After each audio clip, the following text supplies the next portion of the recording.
Boa tarde, estamos começando o Conexão América Latina, programa de toda terça, às 14h, na Causa Operária TV, para a gente tratar aí dos assuntos referentes ao nosso continente, a nossa querida América Latina, Nuestra América, né? Queria já lembrar você de curtir o nosso vídeo, de comentar à vontade aí no nosso chat, de compartilhar em todas as redes sociais que você frequenta, né? Twitter, Facebook, Instagram, Telegram, WhatsApp, e-mail, nos grupos, páginas, mensagens aí para os seus amigos. Compartilhe o Conexão América Latina. Inscreva-se também no nosso canal, já somos passamos, né, de 90 mil inscritos, indo para os 100 mil inscritos. E você também pode tornar-se membro do nosso canal, é apenas R$ 7,99 por mês. Isso daí ajuda a Causa Operária TV a se manter, né, com um sinal 24 horas por dia, 7 dias por semana, levando programação de qualidade aí para a classe trabalhadora. Bom, vamos tratar no programa de hoje.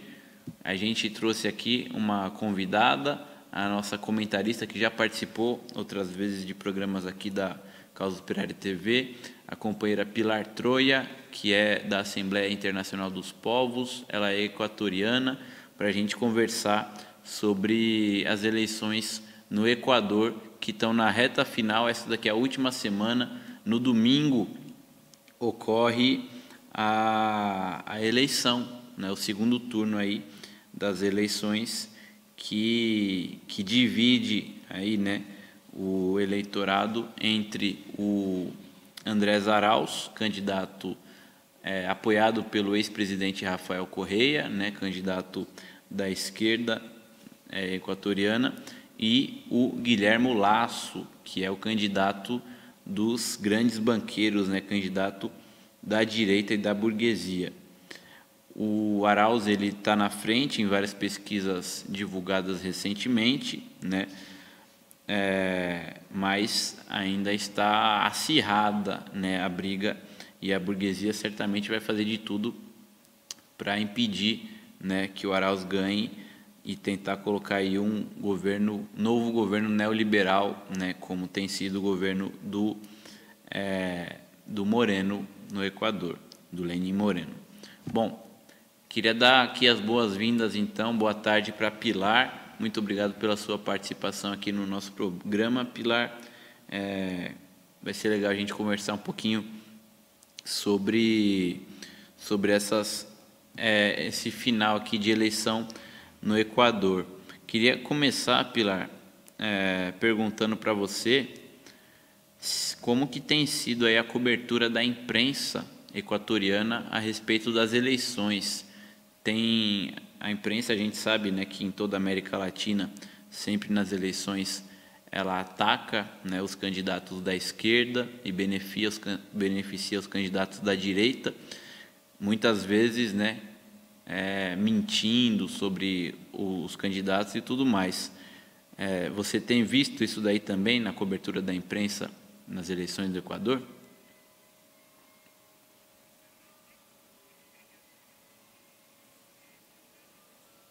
Assistindo esse programa. Sim, tem acontecido, como sempre, tipo, duas coisas. Uma é que eles ocultam, a imprensa oculta muitas das informações sobre os candidatos que não são da direita e da banca, no caso sobre o Arauz, mas também eles dão menos tempo e quando tem entrevista com jornalista ou comentarista político, sempre são muito mais agressivos com o Arauz, por exemplo. Essa é outra coisa que eles fazem, né? E teve uma pesquisa que saiu na semana passada sobre o tempo-ar, que é o uso do fundo eleitoral, na verdade, né? E fica muito claro essa diferença enorme que, por exemplo, Guilherme Lasso, numa semana, tinha 90 spots, 90 peças de propaganda, e 30 minutos, enquanto o Andrés Arauz tinha 45 dessas peças e apenas 21 minutos, ou seja, quase a metade do que o Lasso, não é? Claramente a imprensa faz essa tarefa para a burguesia de fazer a propaganda apenas de um candidato, né? Então, o fundo eleitoral, que é para equiparar as condições de participação, não está cumprindo os seus objetivos. Você percebe que a direita equatoriana, né, ela está unificada aí em torno do Guilherme Lasso? Toda a direita está junto com ele, a burguesia está junto com o Guilherme Lasso contra o Arauz? Ou existe uma parcela da burguesia e da direita que dão algum apoio ao Arauz? Ou é toda a direita e a burguesia junto com o Lasso contra o Arauz? Para mim, estão todos juntos, mesmo que sempre vai pode ter uma pequena fração da burguesia que, se o Arauz ganhar, já fez alguns investimentos para ter retorno, não? Eles sempre apostam por todos. Mas, em termos gerais, a gente tem que lembrar que o Lasso co-governou com Moreno, né? Moreno, no momento que ele se afasta da Revolução Cidadã e começa a governar com um projeto político totalmente oposto como aquele ele foi eleito, estamos falando do final de 2017, ele fez uma aliança com todos os partidos da direita, não? E os principais, nesse momento, eram Lasso e os social-cristianos, né, que é um partido tradicional da direita no Equador. Essa aliança tem governado constantemente até esse momento. Lasso agora, claro, em campanha tenta negar, porque não tem na história do Equador um governo com menos popularidade do que Moreno. Moreno tem governando um ano com menos do que 10% de popularidade. E Lasso fez, junto com Moreno, aprovar várias leis neoliberais para precarizar o trabalho, para demissões massivas de funcionários públicos, e neste mesmo momento, ainda que o Lasso negue, eles estão tentando aprovar uma lei que eles chamam de defesa da dolarização. E, na verdade, a lei vai fazer o oposto, né? Eles sempre fazem isso. As leis que são para atacar o povo, eles colocam uns nomes bonitos. A lei que precarizava o trabalho e permitia mais despido, mais demissões, é chamada de Lei de Ajuda Humanitária, imagina. Então, a Lei de Defesa da Dolarização, que está agora tentando aprovar às pressas no Congresso, na verdade, colocaria em risco a dolarização, porque, como sempre, estão tentando uma flexibilização da regulação das entidades financeiras e tentando uma maior incidência dos banqueiros no Banco Central, o que é muito arriscado sempre, mas pior num país dolarizado. Tem analistas que falam que seria uma privatização de fato do Banco Central, mesmo que não tenha esse nome. E toda a direita está, a burguesia está com Lasso atrás dessa lei e apoiando ele enquanto candidato para governar, certamente. Ô Pilar, como é que tem sido a campanha aí do Andrés Arauz nessa reta final? Ele tem focado em alguma questão específica? Ele tem buscado o apoio de alguns setores mais conservadores para tentar ganhar a eleição? Ele tem apostado mais na mobilização popular? Ou tem feito promessas que vão mais ao encontro dos interesses das classes populares, ou tenta fazer uma conciliação com a direita? Como que tem sido? Ele está fazendo as duas coisas, eu falaria. Uma campanha batendo porta, né, indo por todo, recorrendo o país inteiro, e ele tem tido várias reuniões com alguns empresários, até com algum partido de centro-direita, tentando ampliar a base. Ele, com certeza, está fazendo propostas no sentido, por exemplo, a mais importante, acho, é a ideia de dar uma espécie de ajuda emergencial, né, que o governo do Equador nem isso tem dado para o povo, que seria $1.000 para mulheres, amas de mulheres nos hogares e, digamos, por uma vez só, em princípio, mas seria para 1 milhão de famílias, que atingiria, então, provavelmente 4, 5 milhões de pessoas, como um jeito para movimentar a economia. Ele está falando também de crédito para pequenos agricultores para incentivar a produção e também para empreendedores.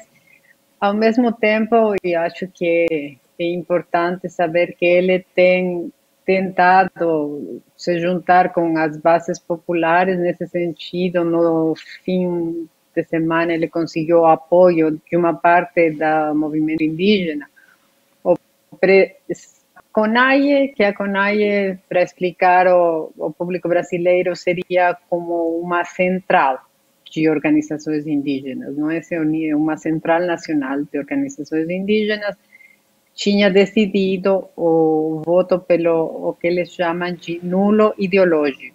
Mas o presidente da CONAIE e as organizações que ficam mais perto dele, que são da Amazônia, a Confederação de Organizações Indígenas da Amazônia, no domingo falaram que eles apoiavam o Arauz, mas hoje o vice-presidente da CONAIE, Leonidas Issa, que foi a liderança mais importante na revolta de outubro de 2019, ele voltou a falar de novo que a CONAIE apoia o voto nulo. A gente sempre sabia que tem uma certa divisão dentro da CONAIE, não é? Aquela divisão não é simples de entender, porque não é só esquerda-direita, que uma parte mas também é uma divisão mais complexa, porque Issa e Vargas, os dois estão na esquerda, para vocês entenderem. Quando foi a toma de posse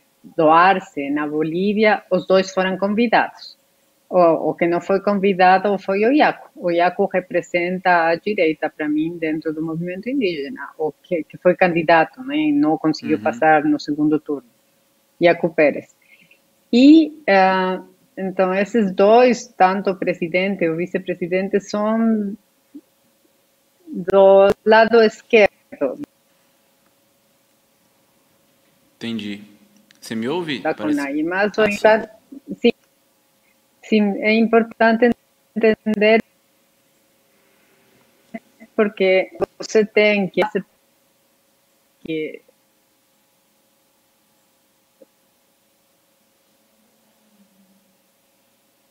o Arauz tem ela muito pouco eleitoral, né? E ele tem criado alianças com bases de sindicatos, por exemplo, o Arauz, alguns camponeses também, agricultores. E, como falei no começo, também com os centro-direita, não? Lembremos que, como com a perseguição política enorme que tem sido feita no governo Moreno, o que era a Revolução Cidadã está concorrendo nessas eleições com um partido chamado de Centro Democrático, porque não conseguiram formar um novo partido, porque o Conselho Nacional Eleitoral barrou toda a possibilidade para eles, né? Então, eles, de fato, têm uma aliança ampla para tentar ganhar a eleição. Ô Pilar, você falou do Iaco Pérez, né? A gente acompanhou bastante aí no primeiro turno das eleições, né? E o Iaco Pérez foi uma coisa curiosa, né? Porque ele se apresentou ali como alguém da esquerda indígena, propondo uma terceira via, mas as pessoas foram procurando o histórico dele para ver quem era o Iaco Pérez, né?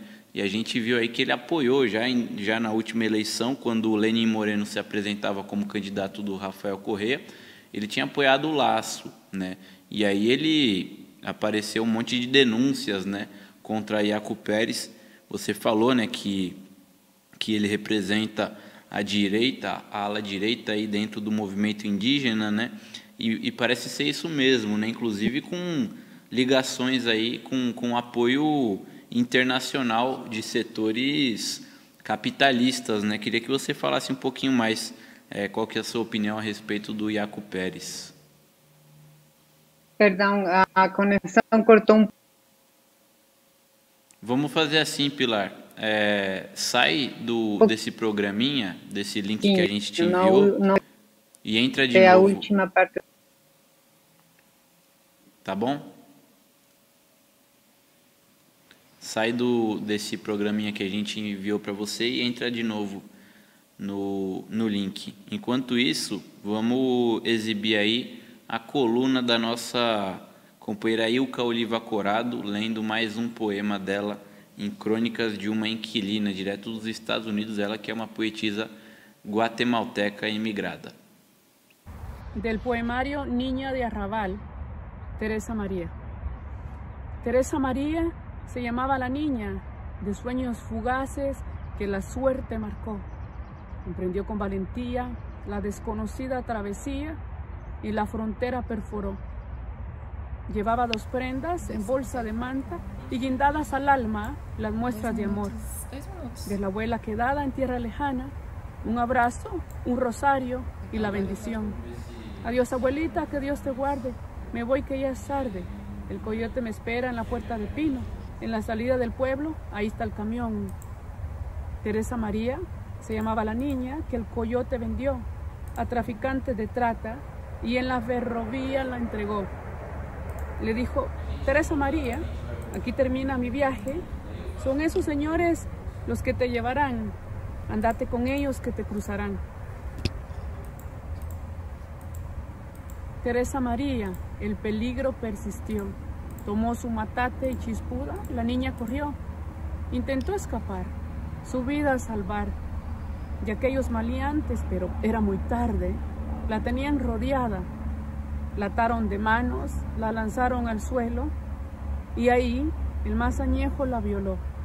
Pasaron en fila a probar la delicia del filete fresco que el jefe compró. Teresa María se llamaba la niña que la frontera se tragó. Ahí en sus entrañas perdió la inocencia y la vida se le amargó. Entre trago de tequilas, la niña olvidada en mujer se convirtió. Son 15 los años de esclava y de puta, la tienen atada a un sillón. Cuando llega el cliente, que es gente decente, le atan las manos, le tapan la boca, la separan de piernas para que la penetre el profanador. Teresa María, su nombre olvidó, la llaman la muda, nunca más habló. Teresa María es la ironía de la migración, buscar el sustento y abrir los infiernos que se tragan el corazón. Teresa María, su familia la busca, su abuela murió. Teresa María no es letanía ni invocación. Teresa María tampoco es poesía de denuncia y de dolor. Teresa María es una desaparecida que la frontera transgredió. Les saludó Ilka Oliva Corado. Cuídense. Hasta la próxima. Valeu, Ilka. Muito obrigado. Vamos voltar aqui com a Pilar Troia, companheira equatoriana da Assembleia Internacional dos Povos. Pilar, eu estava perguntando para você, né, que você falasse um pouquinho mais a respeito do Yacu Pérez. Qual que é a sua opinião a respeito dele? Você acha que ele está servindo aí aos interesses da direita nessas eleições do Equador?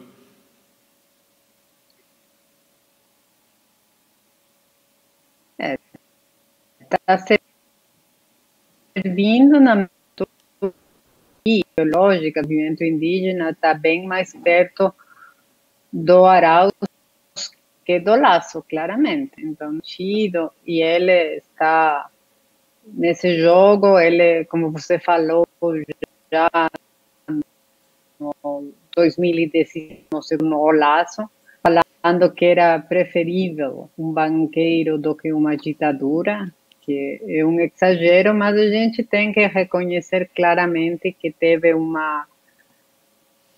pouco de perseguição política nos anos finais do governo do Correia contra parte do movimento indígena, e esse explica uma parte das questões, né? Mas a outra parte não tem a ver com isso, tem a ver com o fato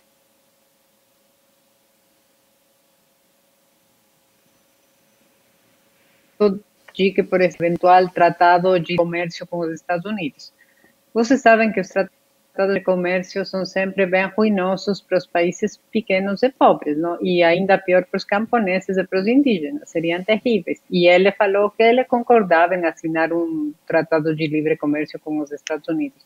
Eu falei da lei da defesa da dolarização, que na verdade é uma tipo privatização do Banco Central, e a candidata vice-presidenta do IACU, ela falou que ela estava a favor dessa lei, e ela também falou que ela apoiava Lasso. A gente tem que lembrar que essa não é do Pachacuti mesmo, é uma pessoa que eles simplesmente pegaram como candidata para as eleições, não é orgânica de nenhum partido nem nada, e a gente vê nessas posições, tem outras, por exemplo, no caso do feminismo, que também é um tema muito debatido nestas eleições. Teve no ano passado uma tentativa de aprovar uma lei para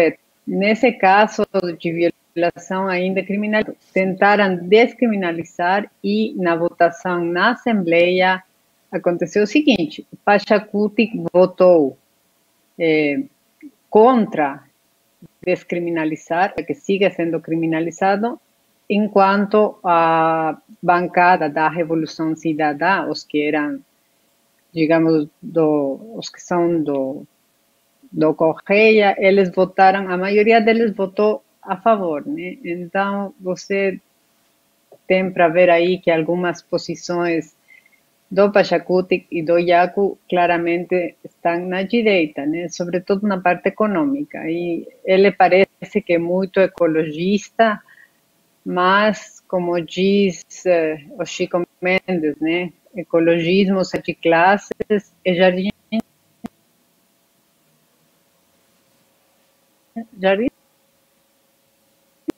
né?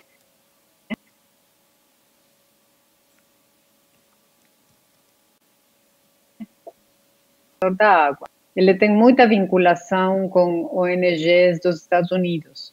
Então, todos esses pontos que eu estou señalando, e ele, em termos internacionais, acho que é importante entender que ele apoiou o impeachment da Dilma, ele foi a favor do golpe da Bolívia, ele ataca a Venezuela, então ele assume todas as posições totalmente de direita no âmbito internacional. Esse é o IACU mesmo, então a única parte bem progressista da agenda dele é a parte ecologista, eu diria. O resto é muito na direita. Uhum. As mobilizações populares, Pilar, que você até lembrou, né, que tiveram auge em outubro de 2019, elas depois acabaram diminuindo bastante, né? Houve um acordo, né, das lideranças indígenas com o Moreno para que ele voltasse atrás com relação ao aumento dos combustíveis, e aí as mobilizações elas diminuíram, né? Só que o problema é que depois, pouco depois, o Moreno continuou, né, os seus ataques com a política neoliberal. E como que estão as mobilizações agora, principalmente durante as eleições? Está havendo mobilização da população do Equador? Está havendo sim, mas nesses dias a gente está, vamos falar, lá no Equador estão de novo num lockdown quase, porque do mesmo jeito que aqui no Brasil os casos começaram a subir, bom, não do mesmo jeito, aqui no Brasil está bem pior, mas os casos começaram a subir de novo bastante, então a campanha eleitoral está rolando, e vai rolar ainda até quinta-feira, que é o último dia que eles podem fazer campanha. E tem tido mobilizações, tempo tudo mais bem menores, não? Aquela força de 2019 é impossível repetir em pandemia, e no Equador é um país que vocês devem lembrar. No começo da pandemia, faz um ano exatamente, tinha aquelas imagens dantescas de os corpos jogados nas ruas, né? O Equador foi fortemente atingido, o governo não tem feito quase nada, ainda agora não está fazendo quase nada. Vamos pensar que aqui tem pouca vacina, lá tem quase zero, porque o Equador não produz vacina nenhuma, o Equador não importou mais que bem pouco, e eles começaram a aplicar essas poucas doses de vacina aos amiguinhos. A gente batizou aquilo de vacuna BIP, vacuna Gate, que seria como vacina BIP, né, que seria o que eles estão fazendo, vacinando os amigos do presidente. Temos trocado, tipo, 3 ministros da saúde no último mês. Não sei se é que agora vai aguentar até o final do mandato do Moreno. Então, nesse contexto, a mobilização é bem difícil, mas uma coisa importante que aconteceu nesses últimos dias é que a gente criou uma comissão da verdade para investigar as violações dos direitos humanos em outubro, né? A Defensoria do Povo é uma figura que é parecida a uma ouvidoria de direitos humanos. Essa seria mais ou menos a tradução. E essa instituição contratou um time independente de advogados e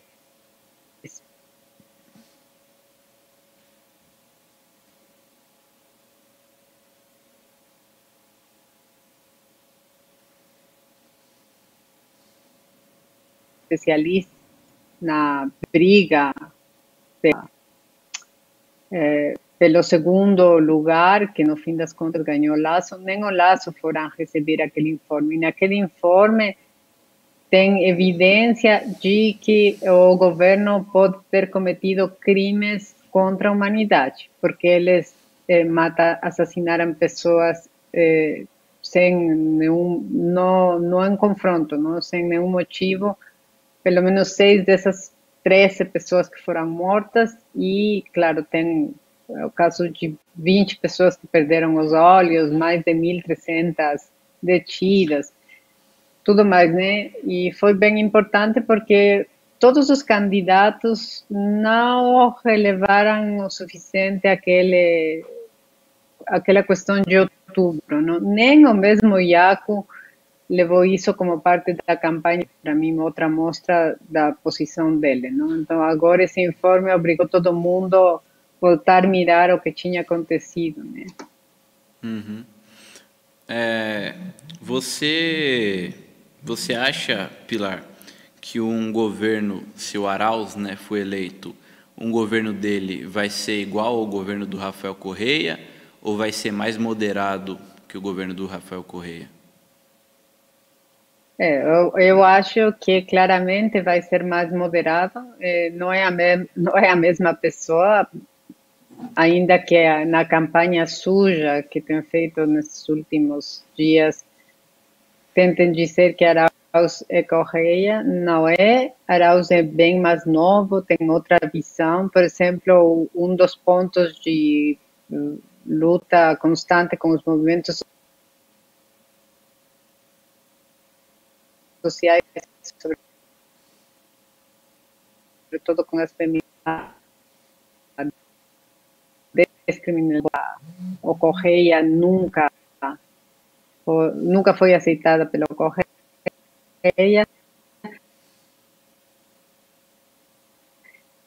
Também de negociar, de falar, não? A gente sabe que os governos progressistas são sempre, mesmo assim, governos de conciliação de classe, né? mas esse estilo sempre vai ser muito melhor do que o estilo repressivo e violento que Moreno demonstrou junto com o Lasso. Lasso apoiou sempre aquela repressão de outubro, tem muitos. Então, a gente sabe que do Lasso seria um nível terrível de repressão e claramente muita mais violência econômica. Ô Pilar, uma última pergunta. Você acha que existe um risco de fraude eleitoral ou um golpe eleitoral para evitar aí que o Arauz seja vencedor?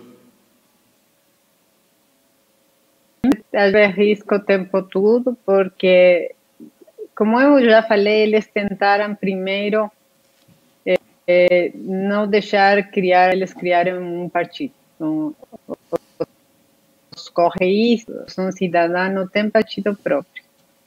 Tinha bajaram esse partido, depois juntaram com esse outro, depois tentaram impedir possíveis vários meses, e por fim ele conseguiu se inscrever. Depois falaram que tinha que adiar. Depois falaram que tinha que adiar as eleições por conta da Covid. Adiar, mas falaram adiar um ano, uma doideira, porque nenhum país adiou tanto as eleições e todos estamos com Covid.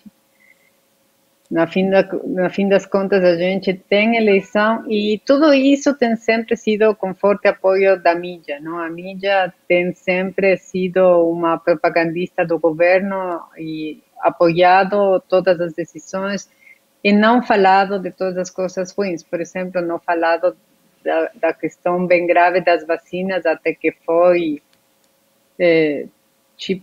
grave demais, mas no começo, quando a gente já sabia que eles estavam vacinando os amiguinhos do presidente, a imprensa corporativa falava nada. Então, agora, se a margem entre os dois candidatos é pequena, como é, no Equador tem uma série de rituais ao redor das eleições. Um deles é que você não pode publicar pesquisas na última semana. Ou seja, semana passada, quinta ou sexta-feira, não lembro, foram as últimas pesquisas.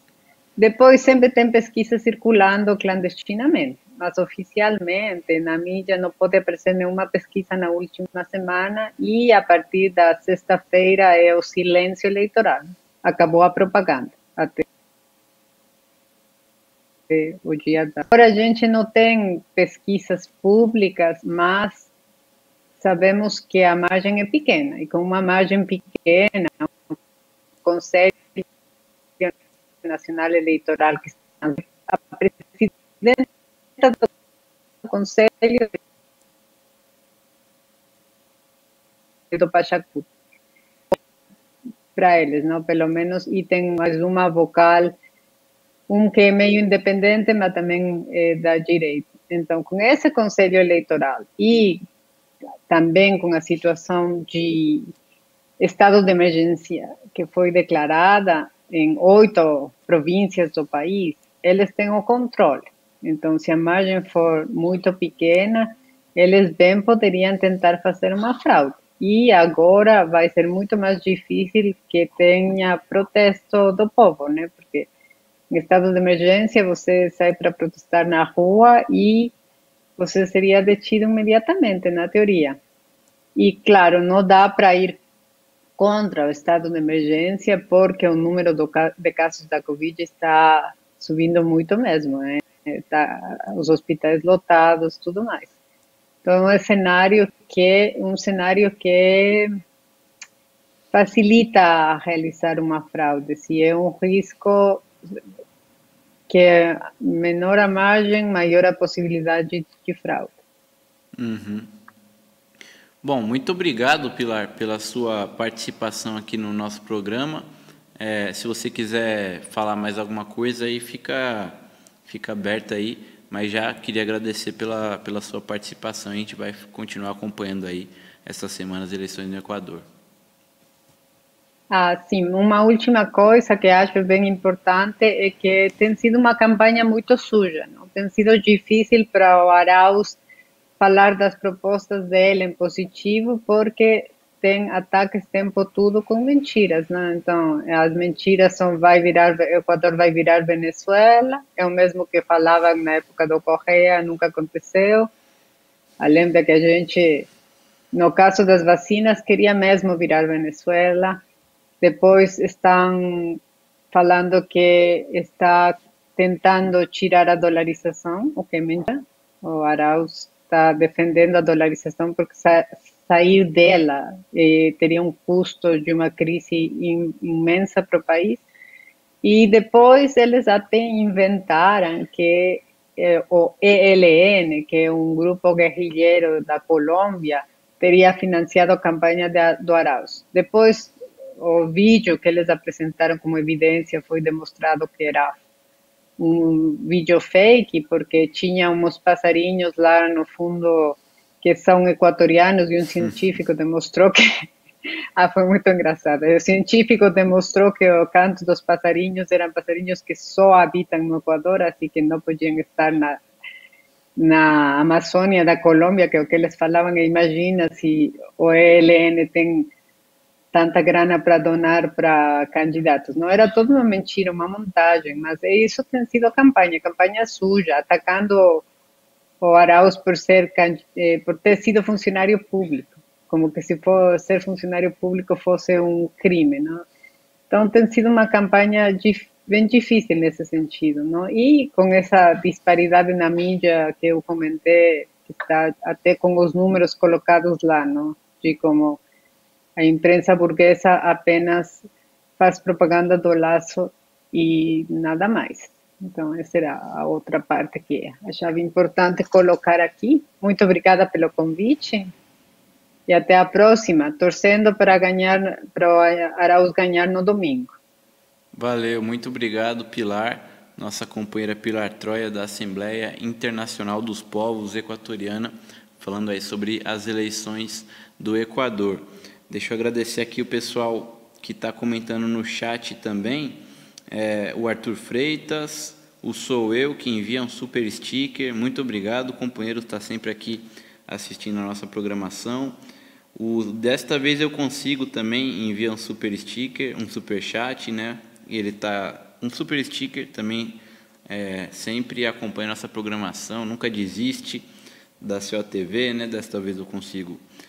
A Silvia Mirro, o Rudy Pride também está aqui, o Bruno ES e o Daniel Santana também acaba de comentar aqui no nosso programa. Vamos assistir a coluna da Márcia Chueri, nossa companheira que vive em Havana e lá direto de Cuba, gravou mais uma coluna para o nosso programa Conexão América Latina.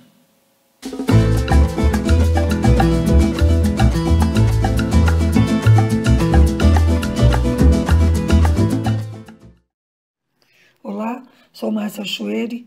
Hoje é 6 de abril de 2021. Estou falando direto de Cuba.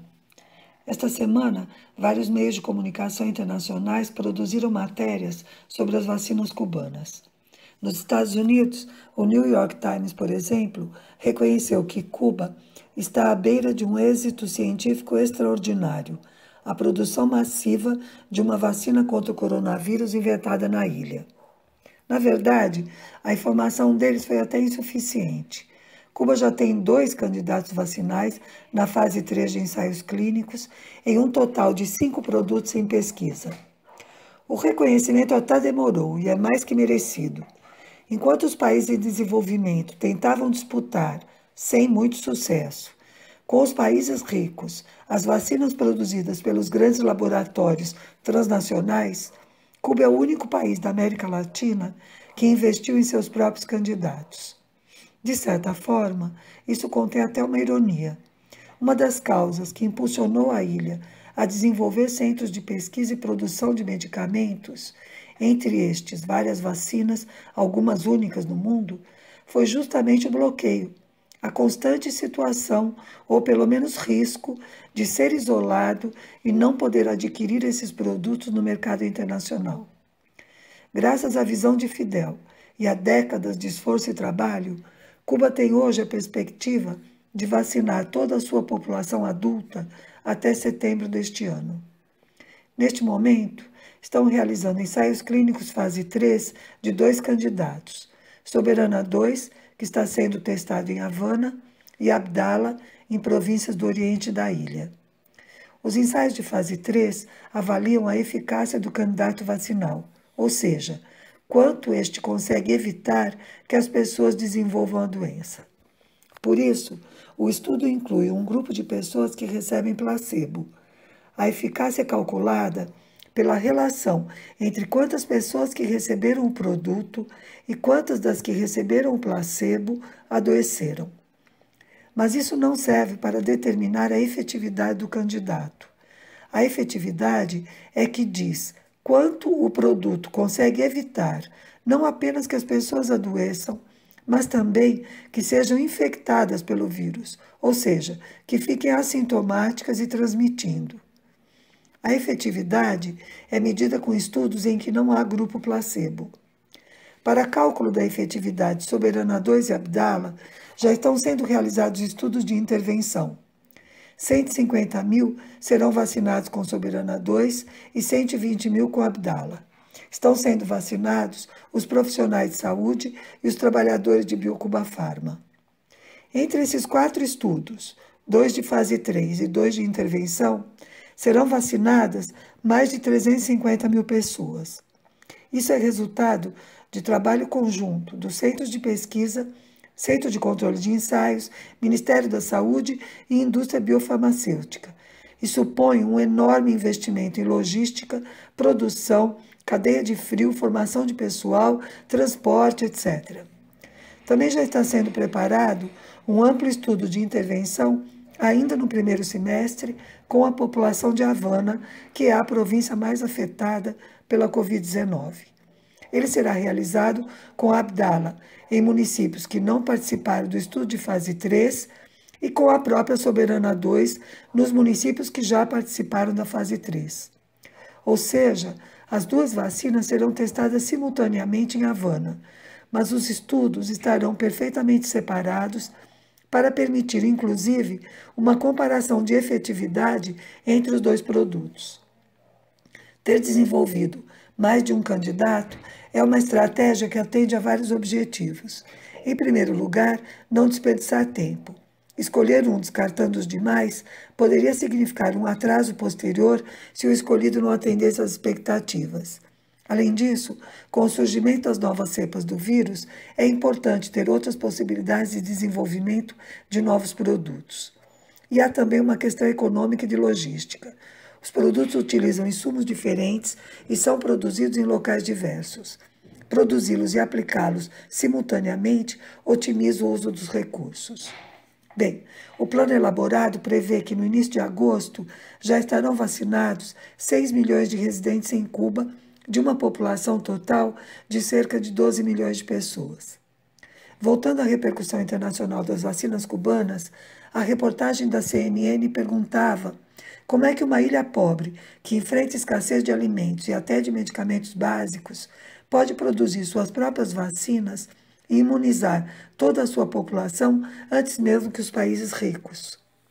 E o Washington Post responde em sua reportagem: investimentos em educação e saúde plantaram as sementes do que hoje é um dispositivo biotecnológico incomumente sofisticado para um pequeno país em desenvolvimento, com pelo menos 31 empresas de pesquisa e 62 fábricas com mais de 20 mil trabalhadores. E reconhece: o líder cubano Fidel Castro prometeu construir um gigante da biotecnologia no Caribe e propôs a ideia no início dos anos 80, com 6 pesquisadores em um pequeno laboratório de Havana.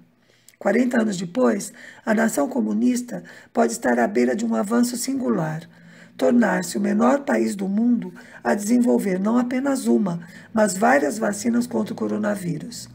Aqui acaba a citação. Com essa incrível realização, Cuba desfaz vários mitos. Por exemplo, demonstra que taxas altas de analfabetismo, falta de saúde e o baixo desenvolvimento dos países pobres não são fruto do destino. São resultado da relação entre estes e os países ricos, que lhes impõe um papel subalterno nas relações internacionais. E que um país pequeno, com poucos recursos naturais e enfrentando o bloqueio econômico mais longo da história, pode se desenvolver e apresentar índices de qualidade de vida semelhantes aos dos países ricos, graças a uma revolução e a um sistema socialista. Para finalizar, um lembrete importante. A campanha Mais Vacina Soberana aí do Brasil também está engajada no Manifesto Internacional pela Vida, que tem como lema: a vida está acima do lucro, vacinas e saúde pública e gratuita para todas e todos em todo o mundo já. Durante os dias 7 a 11 de abril, haverá várias atividades da campanha em celebração do Dia Mundial da Saúde. Acompanhe pelo site www.vacina-soberana.com. Por hoje é isso. Saudações socialistas. Valeu, Márcia. Muito obrigado pela sua coluna aqui no Conexão América Latina. Bom, algumas notícias, né? A América Latina e o Caribe ultrapassaram um número de 800 mil mortos por coronavírus. O levantamento é da agência de notícias F da Espanha, né? E são no total 25 milhões de pessoas contaminadas com o Covid-19. O Brasil, logicamente, é o país com o maior número de mortos, né? Mais de 330 mil pessoas mortas. Em segundo lugar está o México com 204 mil mortos, né? O México que tem uma população cerca da metade da população brasileira e, no entanto, já tem 204 mil mortos. É muita gente mesmo. Em terceiro lugar vem a Colômbia, depois a Argentina e o Peru. Esses 5 países, né, que são os países com o maior número de mortos, somam 89% das mortes por coronavírus no nosso continente. Isso daí baseado em dados oficiais, né, porque a gente sabe que no Brasil, né, houve até recentemente a denúncia, né, de que seriam 400 mil mortes. Ou seja, quase 50%, né, desses mortos na América Latina estão no Brasil. Outra notícia é que a Colômbia viu mais um massacre realizado no último domingo, né, na cidade de Circásia, município, né, que acabou deixando 4 pessoas mortas. Já são 25 massacres na Colômbia somente nesse ano de 2021. O país é um país totalmente dominado, né, por bandos paramilitares, milícias fascistas e todos eles acobertados, né, pelo governo. A polícia e o exército também são as principais fontes aí de violência contra a população, além dos centenas, né, de ex-guerrilheiros das Farc que foram assassinados aí pelo exército, né, etc., desde dos acordos de paz de Havana assinados em 2016. Uma outra notícia: os Estados Unidos do Joe Biden, né, o grande democrata progressista, somente no mês de março prenderam 171 mil imigrantes na fronteira com o México. A gente sabe, né, que esses imigrantes vêm todos aí da América Latina, praticamente todos eles são originários aí de países latino-americanos, principalmente da América Central, né?